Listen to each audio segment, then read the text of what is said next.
Irmãos, a graça e a paz do nosso Senhor e Salvador Jesus Cristo. Amém. Quero convidar os irmãos a abrir no Evangelho de Mateus, capítulo 7. Nós vamos ler dos versículos 15 a 20, que é uma sequência de mensagens que eu estou trabalhando desde o início do ano no Sermão do Monte. Então, por favor, você que abriu sua Bíblia, acompanhe comigo. Jesus dizendo àquelas pessoas, aqueles ouvintes que estão ali expostos ao seu ensinamento: acautelai-vos dos falsos profetas, que se vos apresentam disfarçados em ovelhas, mas por dentro são lobos roubadores. Pelos seus frutos os conhecereis. Colhem-se porventura uvas dos espinheiros ou figos dos abrolhos? Assim toda árvore boa produz bons frutos, porém a árvore má produz maus frutos. Não pode a árvore boa produzir frutos maus, nem a árvore má produzir frutos bons. Toda árvore que não produz bom fruto é cortada e lançada ao fogo. Assim, pois, pelos seus frutos os conhecereis. Vamos orar. Pai, muito obrigado por essa manhã, por esse tempo reunidos em família. Obrigado, Senhor, pelo privilégio que nós temos de ter um espaço como esse e também a liberdade em nosso país, de poder tomar o microfone nas mãos e falar em alto bom som, e ainda, Senhor, por um tempo poder proclamar a sua palavra, Pai. E nós te pedimos sempre, vamos te pedir sempre, na total e completa dependência do teu Espírito, para que essa palavra encontre, Senhor, solo bom e produza muito fruto, mas também usando outra metáfora, que ela possa penetrar profundamente a ponto de dar discernimento a cada um de nós, Pai. E que possamos acertar o rumo da nossa vida. Possamos, Senhor, alinhar, Pai, o nosso coração ao teu coração. Possamos alcançar essa intuição que o Senhor Jesus espera de cada um de nós. Esse é o nosso clamor, essa é a nossa súplica, em nome de Jesus. Amém. Os falsos profetas. E é interessante que desde sempre, desde que o homem passou pela desobediência, desde que o homem assumiu desobedecer e viver uma vida independente de Deus, o homem vai criando coisas falsas. E o ser humano, quando criado por Deus, quando olha para toda a existência e para toda a criação, fica em busca desta causa primeira. O homem está em busca daquilo que causou tudo isso, porque o homem começa a entender e a perceber, a partir do pensamento, a partir do efeito, ele fica buscando a causa. O que é que gerou tudo isso? Por que o homem tem essa volúpia de querer descobrir o que é que causa todas as coisas? Porque ele começa a pensar o seguinte: espera aí, se não sei de onde vim, também não sei para onde. A vida é efêmera. Acabei de dizer agora, eu tenho mais passado, estou indo para 56, do que futuro. Se Deus me der a graça de viver, sei lá, até uns 90 anos, né?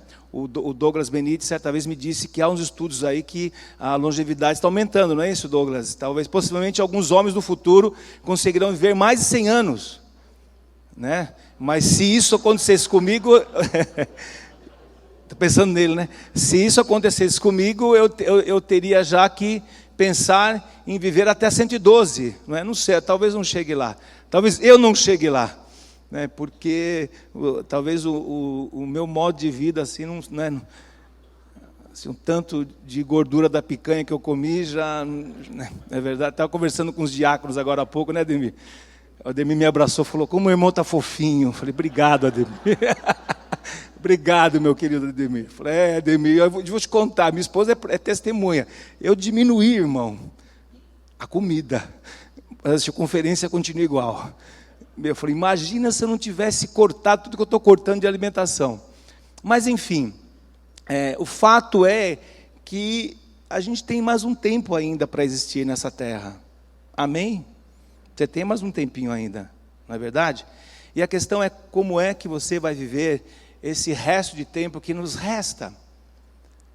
E então, o homem fica com essa busca, porque eu tenho realmente interesse em saber essas coisas, e o ser humano tem interesse, porque isso é inerente, é latente em cada um de nós.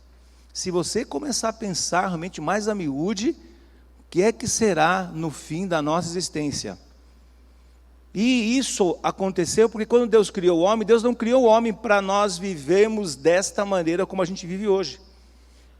Nós não fomos criados para existir deste jeito aqui. Quando Deus criou o homem num lugar chamado paraíso. E o paraíso deve ser entendido como um lugar perfeito, compatível com essa natureza chamada no primeiro momento de Adão, de homem, ser humano, humanidade.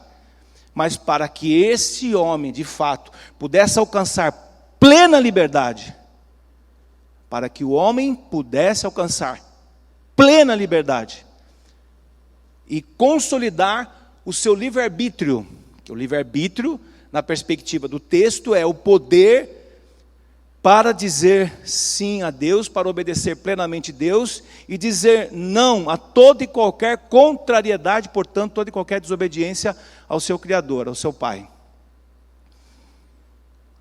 E Deus, então, para consolidar essa liberdade, para que o homem pudesse ser plenamente livre, Deus, então, estabelece uma lei, a lei da potência, a potência de poder dizer não aquilo que desobedece, sim aquilo que é obediência. Mas o homem decidiu, tomou o caminho contrário da obediência e desobedecendo e quebrando a lei de Deus, então, permitiu que uma outra lei entrasse nos seus membros. É o que Paulo vai dizer lá em Romanos capítulo 7. Essa consciência do homem não pode escapar da nossa memória. E Deus deixou registrado. Deus materializou essa realidade do ser humano. Qual é a realidade? Maldito homem que sou. Essa minha fala é ofensiva para o homem natural. Um homem natural não gosta do que eu estou falando. Mas essa é a realidade do ser humano. Aliás, Romanos é o evangelho em carta, em epístola, que revela quem de fato somos. Não há um justo sequer, Romanos capítulo 3. E desenvolvendo a realidade de quem somos, e Paulo tem essa consciência a partir da inspiração de Deus, chega finalmente a uma conclusão que eu e você de vez em quando passamos, entendemos e chegamos também. Maldito homem que sou. O bem que eu quero, algumas vezes, não faço. E aquele mal que não quero, eu faço.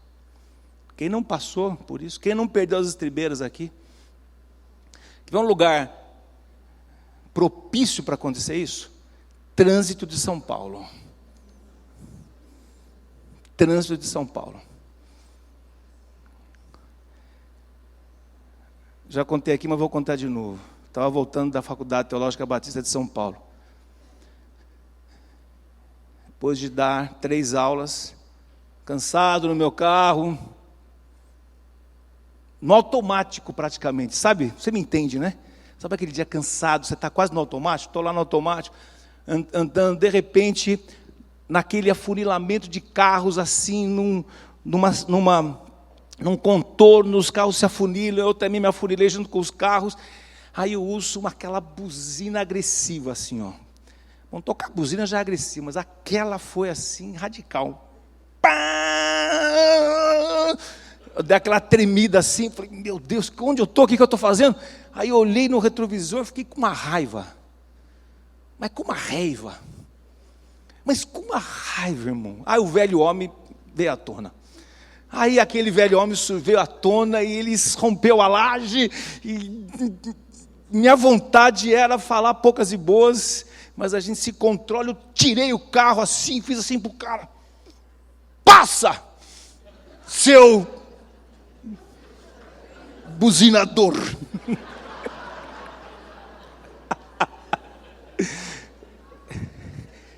Ele passou e alinhou comigo. Ele alinhou comigo, desceu o vidro do carro. Quando ele foi falar, olhou assim comigo, bravo, fechou o vidro e foi embora. Tocou, foi para frente. Aí eu fiquei com uma raiva, fui me recompondo ali. Aí fiquei pensando nessa natureza da gente, né? Falei, meu Deus do céu, quase que eu faço uma besteira, grito com o cara, brigo com o cara, né? E fui embora. Aí cheguei em casa, finalmente cheguei em casa. Cheguei em casa, minha esposa já deixa aquela saladinha gostosa preparada. À noite eu como só saladinha agora, viu, irmão?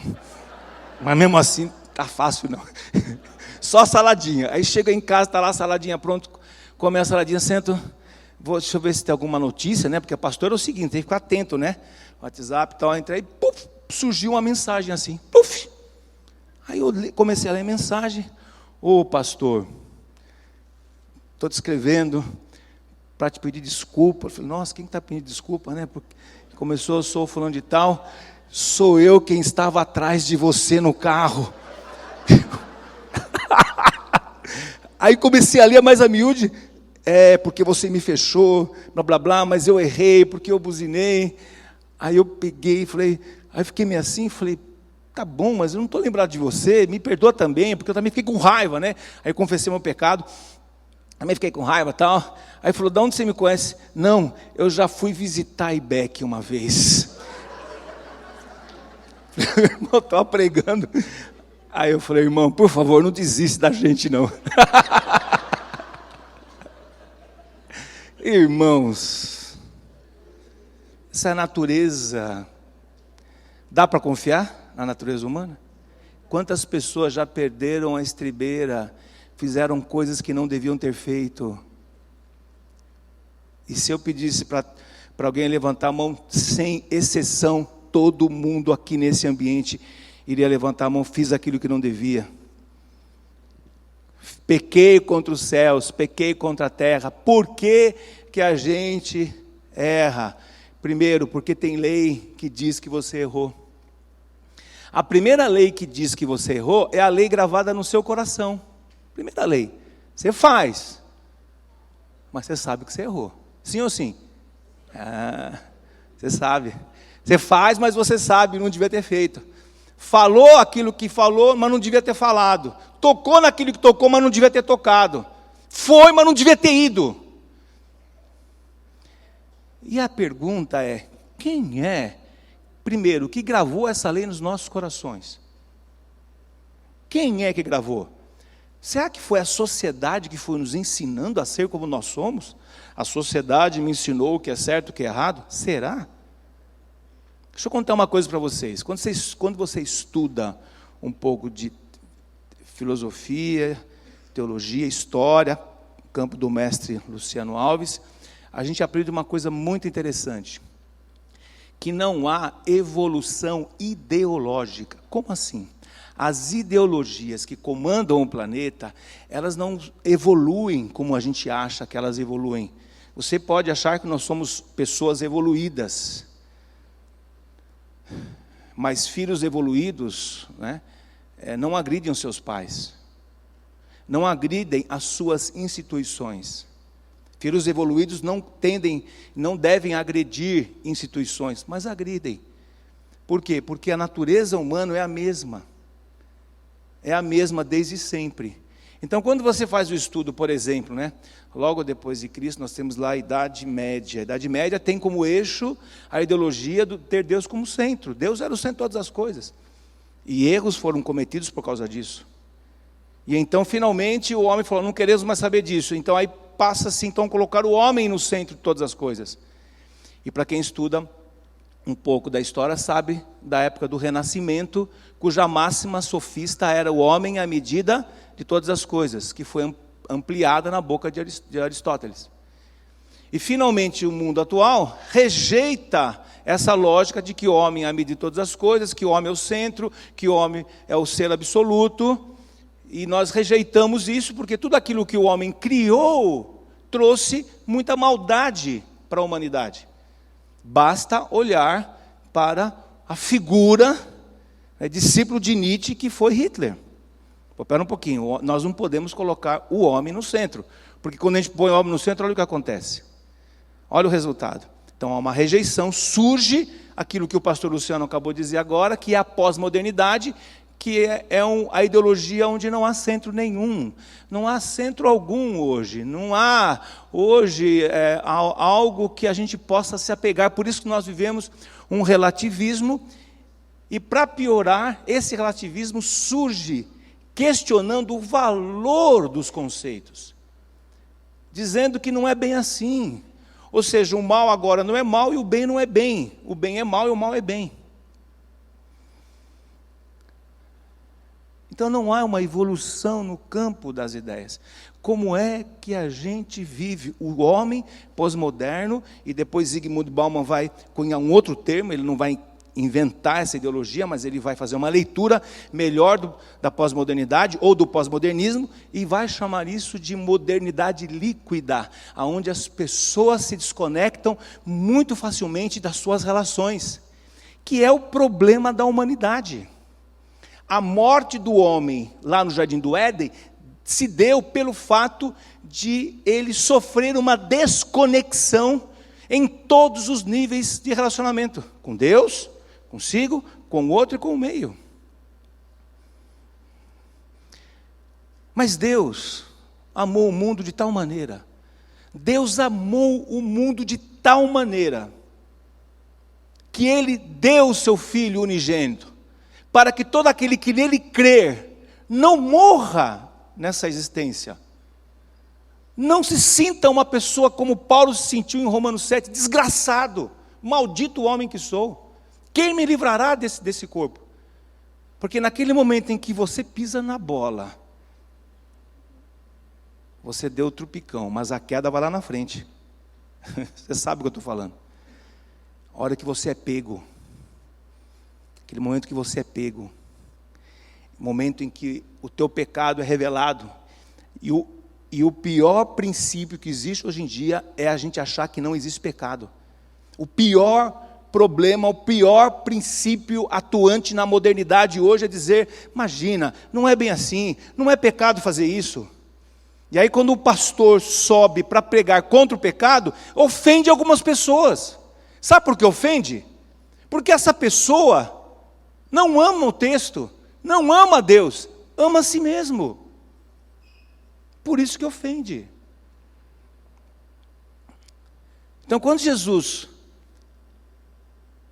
rasga de maneira precisa, porque Jesus usa o bisturi assim como o cirurgião usa o seu bisturi lá. Temos aqui o Dr. Raniel, que excelente cirurgião plástico, ele tem que usar, fazer com precisão, não é isso, Raniel? Vai fazer ali, Jesus, ele é preciso na sua colocação. Está tudo muito bem pensado o texto não nasceu assim, não foi um aborto da mente de Deus, não. A palavra do Senhor foi colocada e foi escrita de maneira muito precisa. A mensagem de Deus é muito precisa, por isso que ela é transformadora, mas se pregada na sua integridade. Se pregada na sua inteireza. Nós não somos adeptos, aqui é a caixinha da promessa, não somos. Caixinha da promessa é aquela caixinha que só coloca aqueles textos maravilhosos, tudo te irá bem, mas esses textos fora de contexto pode ser um grande problema. Então Deus, além de gravar a sua lei, a consciência, para que a gente pudesse existir, porque se eu não tivesse uma lei aqui, do bem e do mal em mim, seria muito difícil sair na rua, porque estaria cheio de endemoniado aí, que nem aqueles filmes lá, Walk Dead, os mortos-vivos, sabe? Cara sem consciência. Por que há um pouco de consciência ainda no nosso meio? Por causa da graça comum de Deus. Por que você consegue conviver com o teu colega de trabalho que não é crente, não respeita a Deus, muito pelo contrário, ele é um ofensivo a Deus? Como é que dá para conviver?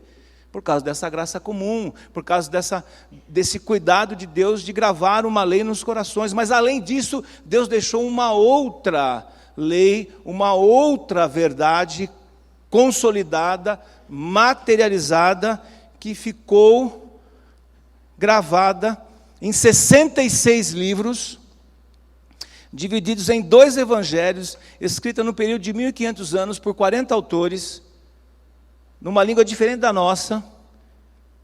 Novo Testamento particularmente muito preciso, língua grega, muita precisão, de maneira que Deus mantém a sua mensagem, mantém a sua mente, revelando a grandeza, a soberania, o amor, o poder, o juízo de Deus. Um homem que vai para o texto com um coração quebrantado, ele encontrará a grandeza, o amor, a bondade, a soberania de Deus, um Deus maravilhoso, um Deus tremendo, mas um Deus também fogo consumidor, um Deus juiz, um Deus que manifesta a sua ira contra toda impiedade, que inclusive você também não gosta de impiedade, apesar de algumas vezes você cometer impiedade, mas quando é fora de você, você não gosta, mas quando é você. Aí Jesus, de maneira precisa, cirúrgica, diz o seguinte: acautelai-vos dos falsos profetas. Por quê? Porque os falsos profetas tendem a criar falsos ensinos. O profeta é aquele que fala de Deus para o povo. A profecia hoje é a mensagem, é o anúncio, é a pregação, é o sermão. Que ele vai sendo preparado no coração do escolhido de Deus ao longo de um tempo. Não é essa história, vamos ver o que Deus vai falar. Chega aqui, roleta russa. Até acho que pode acontecer, mas em linhas gerais não funciona bem assim. E aí abre a boca e está enxerei. Isso é coisa, desculpa. Se alguém aqui tem esse costume, isso é coisa de preguiçoso. O texto tem que ser estudado e na sua integridade. Existem alguns princípios que não podem ser quebrados. Você não pode, por exemplo, tirar um texto do seu contexto. Você imagina se você vai pegando e vai costurando o versículo um atrás do outro. Você pode criar a teologia do suicídio aqui. O Judas se enforcou, vai tu e faz o mesmo, e o que tem que fazer? Faz o depressa. A gente faz isso com outros temas. Quando é que isso acontece? Quando a pessoa está buscando os seus próprios interesses.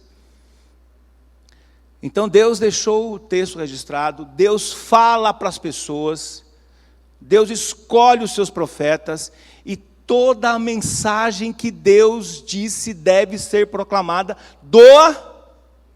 a quem doer.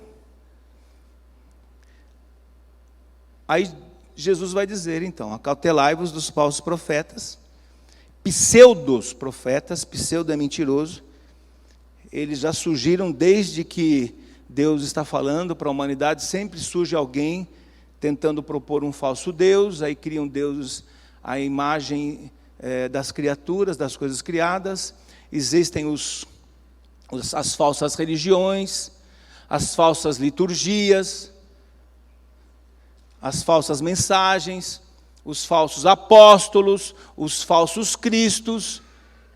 Um momento bem propício e que surgiram muitos falsos messias, por exemplo, no primeiro século. No primeiro século, o que tinha de gente se proclamando auto Messias? Eu sou o Messias, segue a mim. Eu sou o Messias, eu sou isso, Jesus. Que foi declarado pelos judeus como um falso Messias também. E para muitos até hoje. Mas o que acontece é que o fim dos tempos terá como característica a propagação mundial do Evangelho. E junto com a propagação mundial do Evangelho, o aumento do anúncio de pessoas que vão distorcer. E serão esses falsos mestres. Mateus vai dizer isso lá na frente, capítulo 24, vocês serão atribulados. olha o que espera ao cristão. Serão atribulados, eles vão matar vocês. Vocês serão odiados de todas as nações por causa do meu nome. Quem não ama Jesus, quem não quer saber de Jesus, não passará por isso. Nesse tempo, muitos hão de se escandalizar, trair e odiar uns aos outros. Levantar-se-ão muitos falsos profetas. E esses falsos profetas enganarão a muitos. Versículo 12, Mateus 24. E por se multiplicar a iniquidade, o amor de muitos se esfriará, de quase todos. Aquele, porém, que perseverar até o fim, será salvo. E será pregado este evangelho do reino por todo o mundo, para testemunho de todas as nações.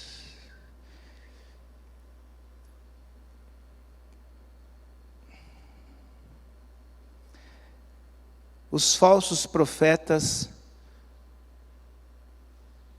são uma realidade no Antigo Testamento, foram uma realidade no período interbíblico, uma realidade no primeiro século. No momento em que as epístolas estão sendo escritas, surgem os falsos profetas, ao longo da história, e hoje nós temos muitos falsos profetas. Como é que a gente sabe qual é a questão do falso profeta? Falsos profetas são aquelas pessoas que dão um falso sentimento de segurança. Falsos profetas dão uma falsa sensação que está tudo bem, continua na tua vida, não muda nada. Falsos profetas embalam pecados. Igrejas que se propõem serem politicamente corretas. Eu fiquei sabendo de um grupo de irmãos que se juntaram para começar uma comunidade. E eles tinham uma competência na área da propaganda e marketing. Nada contra, viu, os irmãos da propaganda e marketing, não é isso. Esses tinham. E aí eles fizeram o seguinte: vamos fazer uma pesquisa de mercado na região, na cidade onde eles escolheram.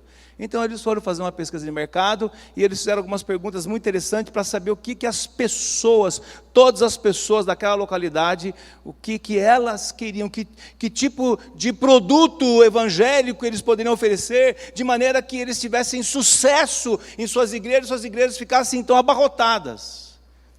E aí então eles perguntam lá: que tipo de igreja que você quer ter? Que você gostaria aqui no seu bairro?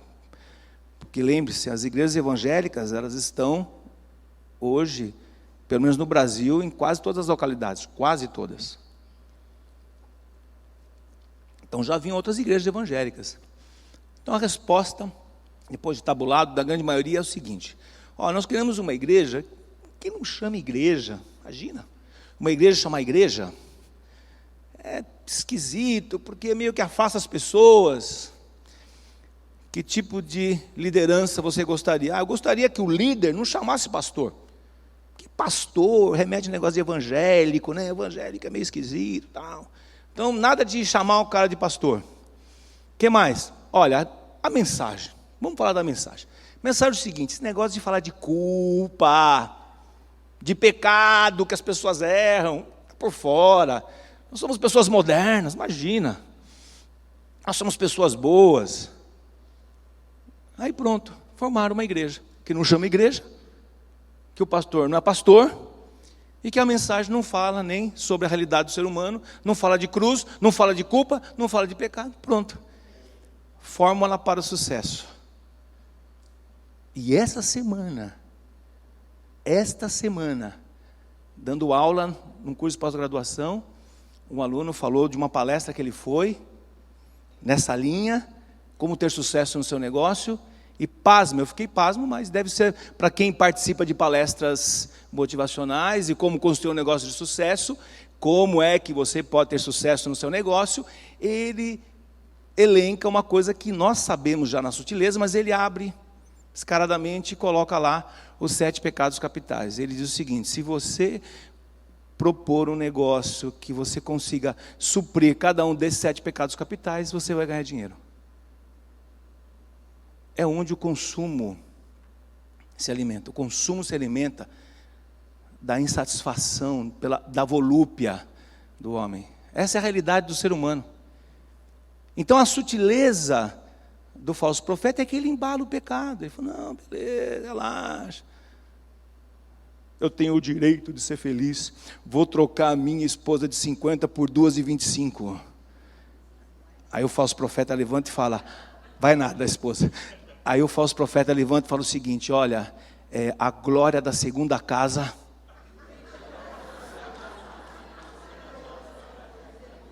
será maior que a primeira. Exatamente, nós ouvimos isso.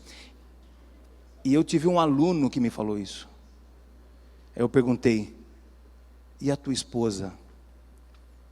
E essa mulher extraordinária, porque vamos lá, hein? As nossas esposas, ó, dá licença.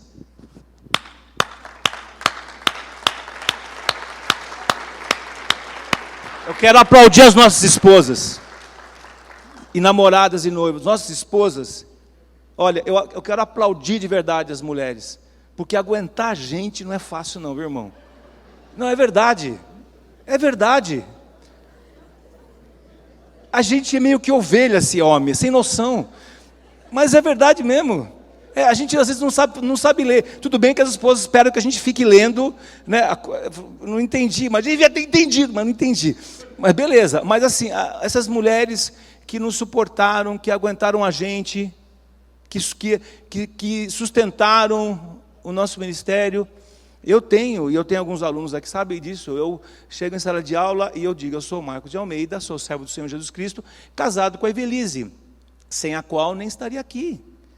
Gente, se não fosse os nossos cônjuges, as nossas esposas, eu não estou falando aqui, gente, de crise, eu estou falando aqui daquilo que o Senhor colocou como referencial para a nossa existência. Então esse pastor não precisava ter falado isso. Teve problema no casamento, ok, mas precisava chegar e usar o Evangelho. Precisava usar o Evangelho para sustentar a sua crise e ainda de se desfazer da esposa. Porque eu falei, e a tua esposa? E essa mulher que ficou com você todos esses anos? Não respondeu nada.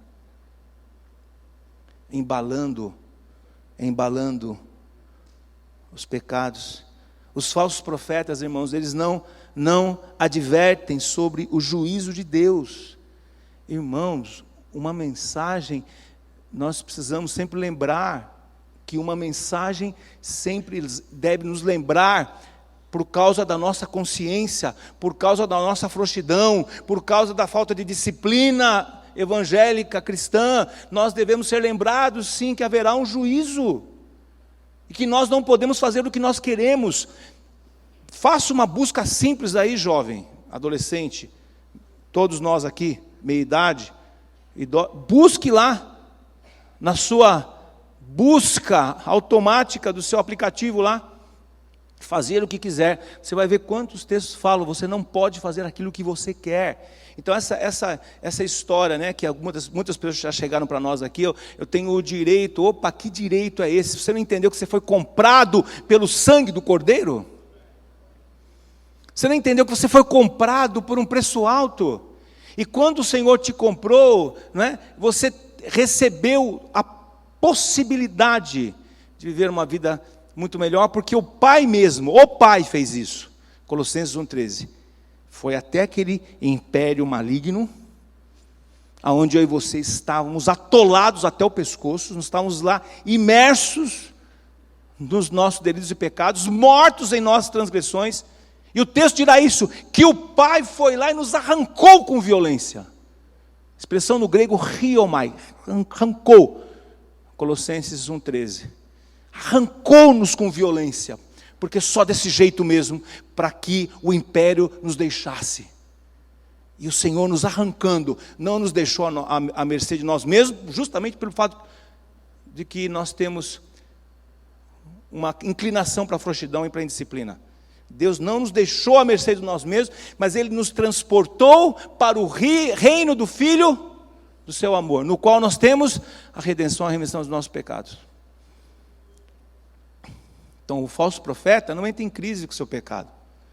Passou por dificuldade? Quem aqui não passa por dificuldade? Nós não estamos acima do bem e do mal.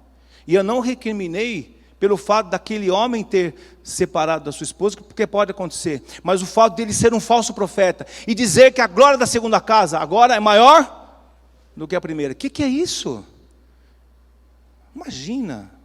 E a esposa? Porque falsos profetas falam o que as pessoas querem ouvir. Paulo vai dizer isso para o seu discípulo Timóteo.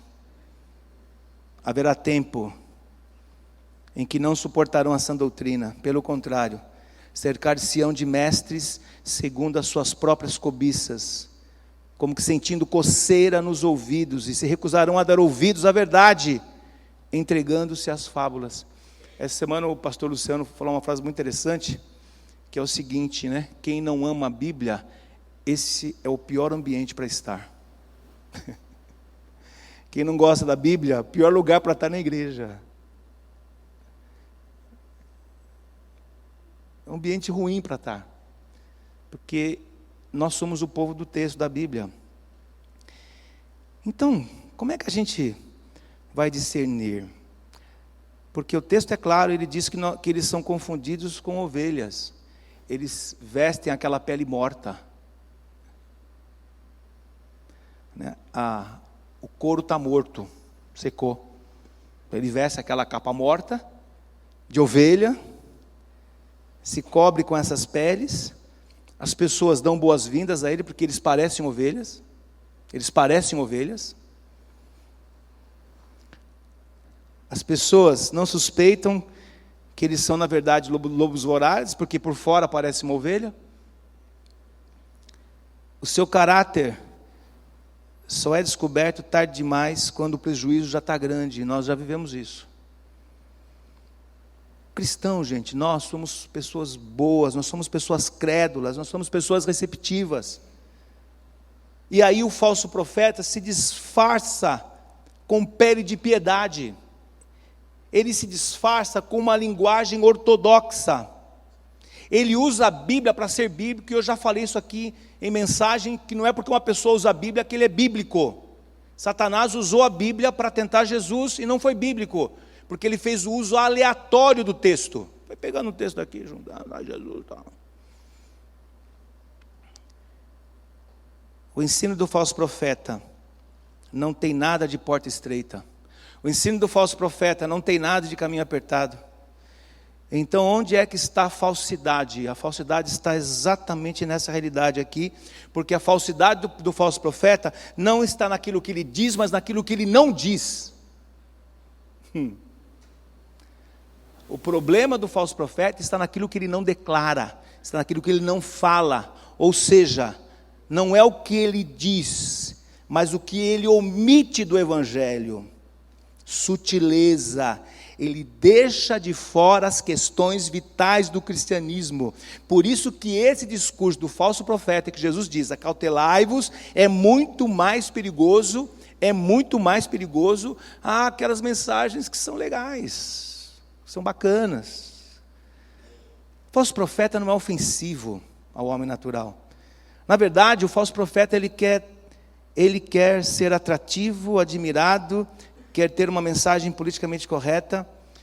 Ele pode ser elogiado por evangélicos, por liberais, por modernistas, pós-modernistas, por feministas, por machistas. Ele vai ser agradado, todo mundo vai curtir o cara. E Jesus ensina a gente como é que a gente tem que se acautelar. Por quê? Porque Jesus vai mudar a metáfora de ovelha,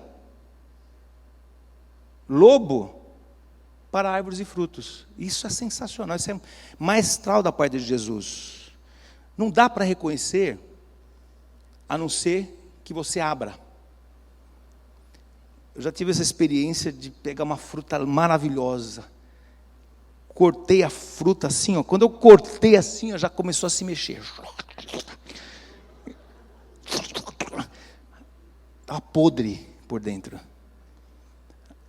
Houve uma época, hoje não existe mais isso, acho que não existe mais isso, uma época que a gente comprava, para comprar equipamento eletrônico barato, a gente ia comprar no Paraguai.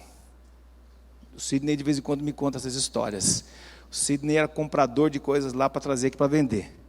E aí tinham aquelas pessoas, porque você compra, não tem compromisso nenhum, as pessoas compravam aqueles videocassetes que era caríssimo, chegava em casa, abria, o que tinha lá dentro?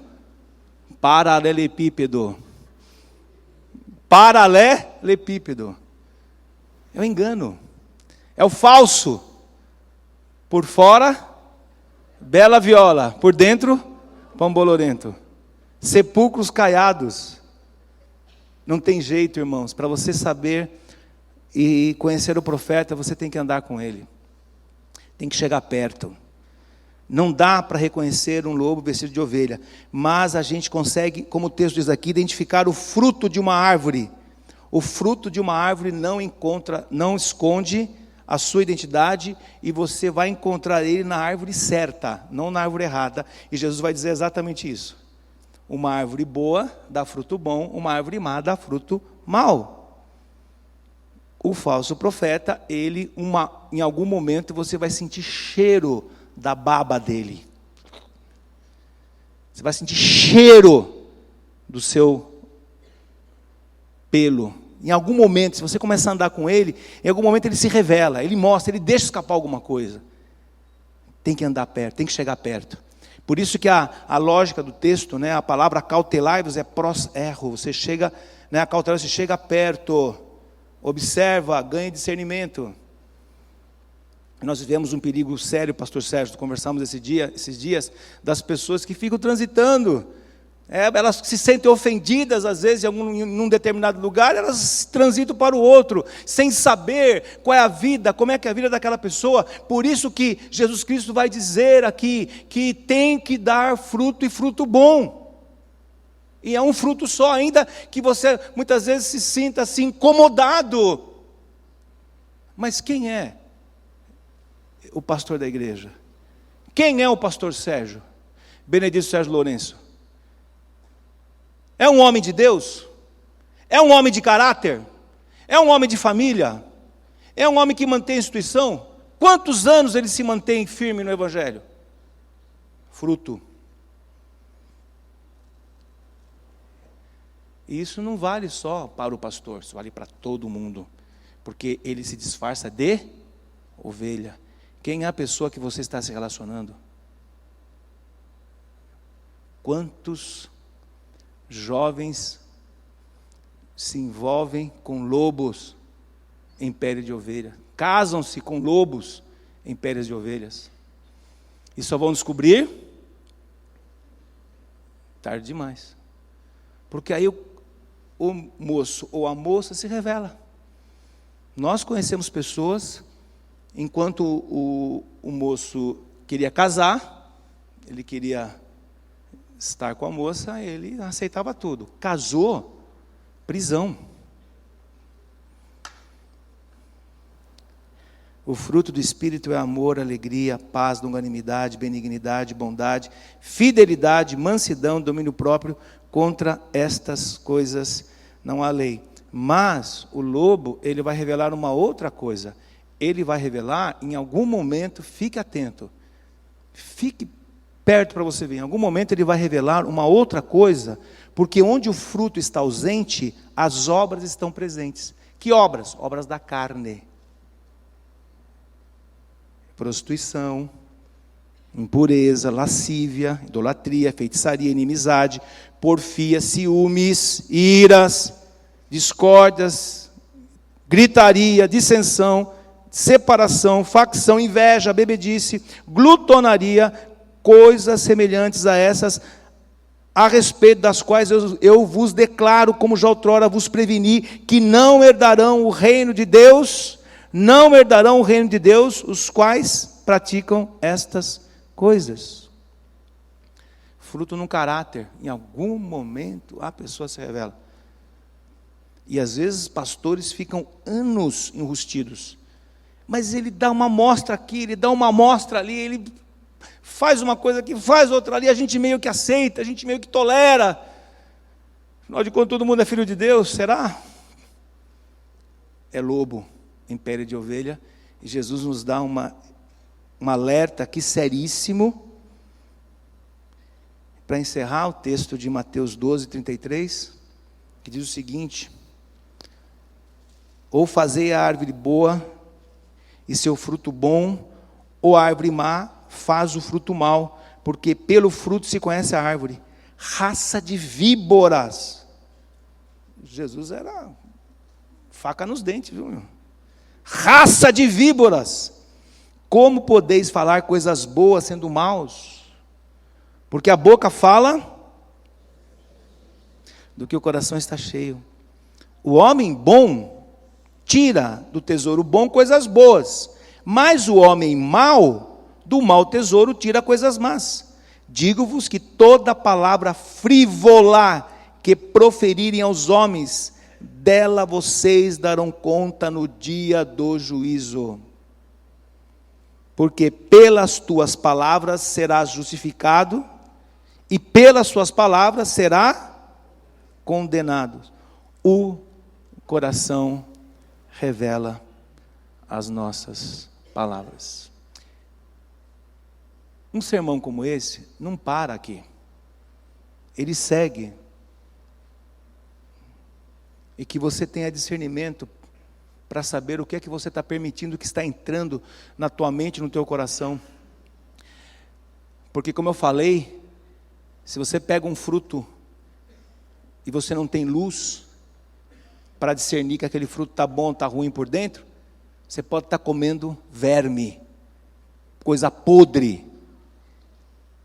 Infelizmente, tem muita gente que tem que se alimentar da podridão da sua própria alma, porque perdeu Deus de vista faz muito tempo. Sabe quando alguém perde Deus de vista? Quando perde o prazer de estar sós com Ele. Quando não tem desejo mais de se alimentar da palavra, mas ele quer se alimentar das obras que ele realiza, do seu egoísmo. Irmão, o melhor lugar que nós temos para estar na presença de Deus, o melhor lugar é desenvolver uma vida de disciplina devocional, de vida devocional. Entrar no quarto, como Jesus ensina no Sermão do Monte, entra no teu quarto, ora ao teu Pai que está em secreto, e o teu Pai que te vê em secreto te recompensará. Você quer realmente alcançar alguma sensibilidade, alguma intuição, vida de oração, ler o texto, mas ler todo o texto, conhecer toda a doutrina, toda a palavra, andar com gente que gosta de Deus e quer compartilhar a palavra, estar numa comunidade sadia, saudável, se envolver com os ministérios e ser ali uma pessoa que produza frutos também. Por quê? Porque está escrito, os falsos profetas existem, eles são muitos, eles já estão no nosso meio e eles vão enganar a muitos. Acautelai-vos deles em nome de Jesus. Amém. Vamos orar?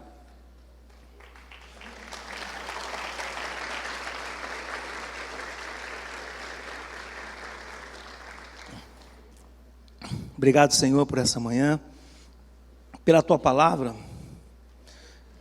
E esse é o nosso desejo sempre, Pai, sempre expor o Teu texto. Saber, Pai, que é o Senhor quem realiza todas as coisas. Nós somos apenas servos do Senhor e, Pai, queremos seguir sendo família, IBEC família. Todos nós, Senhor, servindo uns aos outros, em amor, em cooperação, com abraços, com beijos, Senhor. Tomando cuidado, Senhor, e não permitir que o inimigo plante entre nós discórdias, porque isso que ele faz. Permitir que o inimigo não plante entre nós aqui, Senhor, intrigas. Muito pelo contrário, que a família, essa igreja reunida nesse lugar, cresça, Senhor, nessa relação de membresia. Nós somos membros uns dos outros. Que nós possamos aprender a tolerar o outro irmão e a suportar e servir juntos, lado a lado, Pai, porque todos nós estamos peregrinando rumo à pátria celestial. Nós não somos desse mundo, nós não pertencemos, Senhor, a esse sistema independente de Cristo. mas nós te amamos e amamos a tua palavra. Nós te amamos e amamos a tua palavra. Amamos estar com o Senhor e amamos pessoas que gostam de estar contigo, Pai. Ajuda-nos, Senhor, dá-nos discernimento. Dá discernimento a esses jovens e adolescentes que ainda, Senhor, vão se envolver com alguém, com um futuro cônjuge. Que o Senhor dê discernimento, Senhor, aos nossos jovens e adolescentes, para que eles não se envolvam com lobos vestidos de ovelhas. Dá-nos discernimento, dá discernimento, Senhor, aos adultos, Pai, no momento em que eles forem se envolver em algum tipo de sociedade, que eles se lembrem, Pai, do que a tua palavra ensina, Senhor. E nós não devemos nos colocar como desigual, e ajudando e dando discernimento às pessoas, que elas não se envolvam com lobos vestidos de ovelhas, Senhor. Oh Pai, dá-nos, Senhor, discernimento. Dá-nos discernimento, Senhor, para nos manter nos limites dessa falsidade, e andando com Cristo, temos o nosso coração quebrantado, intuitivo, sensível, para saber que o Senhor tem para nós é abundância de alegria, é contentamento constante, em nome do nosso Senhor e Salvador Jesus Cristo. Vamos ficar em pé. Olha, passamos um pouquinho, mas 2 minutinhos, mas vamos cantar essa música. Cante essa música, aproveita esse momento de louvor. Se alguma coisa precisa ser tratada no teu coração, fale com Deus agora, em nome de Jesus, enquanto nós cantamos.